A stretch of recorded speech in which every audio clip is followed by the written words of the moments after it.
उत्तर प्रदेश का हाथरस जिला हींग के कारोबार के लिए देश भर में जाना जाता है, लेकिन आजकल हाथरस की चर्चा एक दलित लड़की के साथ कुछ सवर्ण युवकों द्वारा की गई कथित बर्बरता की वजह से हो रही है।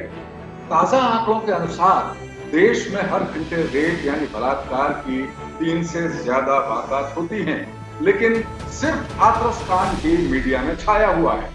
हालांकि एक सच ये भी है कि हाथरस में लड़की के साथ रेप हुआ ही नहीं था। सवाल यह है कि कई धड़ों में बटा मीडिया कुछ वारदात को लेकर इतना सेलेक्टिव क्यों हो जाता है। ऐसे हर मौके पर दूसरा गंभीर सवाल राजनीतिक पार्टियों की प्रतिक्रिया पर खड़ा होता है, खासकर विपक्षी पार्टियों की भूमिका पर। आइए देखते हैं टॉस की यह खास रिपोर्ट।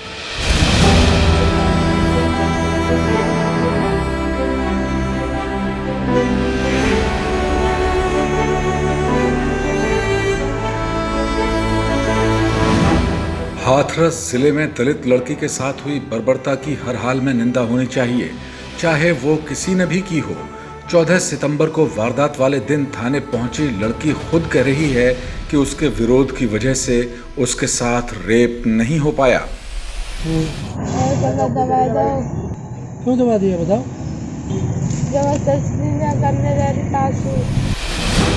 जब पीड़ित कह रही है कि उसके साथ रेप नहीं हुआ, तो कुछ टीवी चैनलों का लगातार ये कहना कि रेप हुआ है क्या बताता है? यही कि अब टीवी चैनल मनमानी पर उतर आए हैं। क्या मीडिया का ये बर्ताव सही है?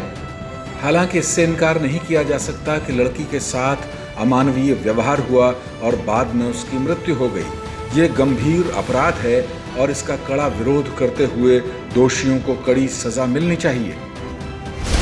उन पुलिस कर्मियों और अधिकारियों पर कड़ी आपराधिक कार्रवाई की जानी चाहिए जिन्होंने पीड़ित लड़की का तुरंत इलाज कराने और आरोपितों को पकड़ने में दिलचस्पी नहीं दिखाई। पुलिस संवेदनशीलता से कार्रवाई करती तो किसी को इतना बवाल करने का मौका ही नहीं मिलता। लेकिन क्या इसके लिए किसी राज्य सरकार को निशाना बनाया जाना चाहिए? क्या इस पर कांग्रेस और दूसरी विपक्षी पार्टियों को सेलेक्टिव राजनीति करनी चाहिए? क्या नाकारा पुलिसकर्मी और जिला प्रशासन के अधिकारी किसी भी सत्तारूढ़ पार्टी के कार्यकर्ता होते हैं?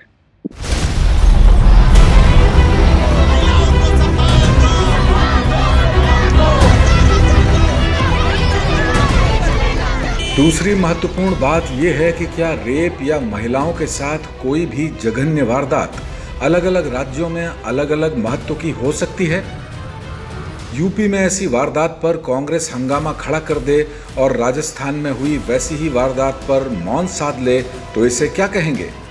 राहुल गांधी कैमरों के सामने खुद गिर जाएं, इसमें पुलिस क्या करेगी? राहुल अपने सामने खड़े व्यक्ति को हाथ से हटाकर कैमरे वाले को आगे आने को कहते हुए साफ सुने जा सकते हैं। इससे साफ हो जाता है कि हंगामे के पीछे उनका असल मकसद क्या था। मैं अकेला जाना चाहता हूँ, मैं शांति से यहाँ खड़ा हूँ। भैया कैमरा लाइए सर। हाँ। मैं शांति से यहाँ खड़ा हूँ। भैया कैमरा लाइए सर। भैया कैमरा लाइए सर। भैया कैमरा लाइए सर। हाँ। अगर राहुल गांधी और प्रियंका वाड्रा ने राजस्थान में हुई रेप की कई वारदात पर कड़े बयान दिए होते तो शायद यूपी में दलित लड़की के साथ बर्बरता पर उनका हंगामा खड़ा करना जायज ठहराया भी जा सकता था। लेकिन ऐसा नहीं हुआ क्योंकि राजस्थान में आपकी सरकार है, तो क्या वहां कोई अपराध होना कम गंभीर हो जाता है? इसी तरह बीजेपी अगर राजस्थान में हुए रेप को लेकर कांग्रेस को घेरती है तो इससे यूपी में महिलाओं पर हुए अपराध कम गंभीर नहीं हो जाते। हाथरस के मामले में नया मोड़ ये आया है कि कुछ गवाह सामने आकर कह रहे हैं कि पीड़ित लड़की को उसके भाई और मां ने ही मारा है, क्योंकि गिरफ्तार किए गए लड़के संदीप से उसका कथित तौर पर प्रेम प्रसंग चल रहा था। क्योंकि लड़की के भाई का नाम भी संदीप है, इसलिए थाने में उसके बयान कि संदीप ने उस पर जानलेवा हमला किया को भी इसका आधार माना जा रहा है। लेकिन भाई जबरदस्ती करने की कोशिश क्यों करेगा, वो भी मां की मौजूदगी में? इस बात का उत्तर अभी मिलना है। जो भी हो, योगी सरकार ने मामले की सीबीआई जांच का ऐलान कर दिया है। इससे लग तो यही रहा है कि मामले में दाल में कुछ काला जरूर है, हो सकता है कि आखिरकार ये मामला ऑनर या कहें कि हॉरर किलिंग का ही निकले। आइए लगे हाथ देश में महिलाओं के साथ अपराध के आंकड़ों पर नजर डाल लेते हैं। 2019 में रेप की सबसे ज्यादा 6000 वारदात राजस्थान में हुई। 2019 में दूसरे नंबर पर यूपी रहा, जहां रेप की 3065 वारदात हुई। लेकिन दलित महिलाओं से रेप के मामले में यूपी अव्वल रहा। यूपी में 18% और राजस्थान में 9% दलित महिलाएं रेप की शिकार हुई। यानी राजस्थान में सवर्ण महिलाएं रेप की ज्यादा शिकार हुई। पिछले 10 साल में देश में रेप की वारदात में 44% का इजाफा हुआ है।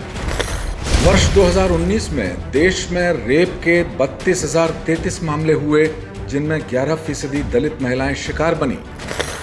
रोज देश में 10 दलित महिलाएं बलात्कार का शिकार होती हैं।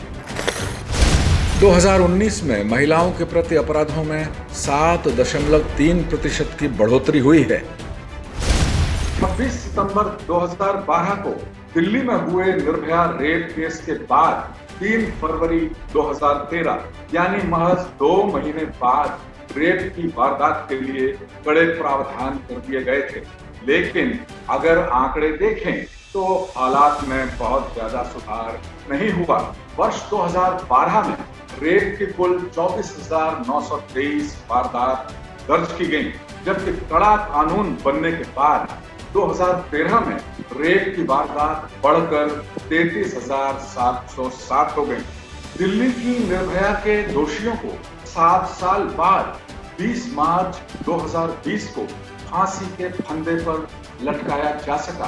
बावजूद इसके देश भर में बर्बर बलात्कार और उसके बाद हत्या जैसी जघन्य वारदात हो रही हैं। साफ है कि रेपिस्ट अगर जल्दी फांसी पर नहीं लटकाए गए तो फांसी की सजा का खौफ भी उनमें नहीं होगा।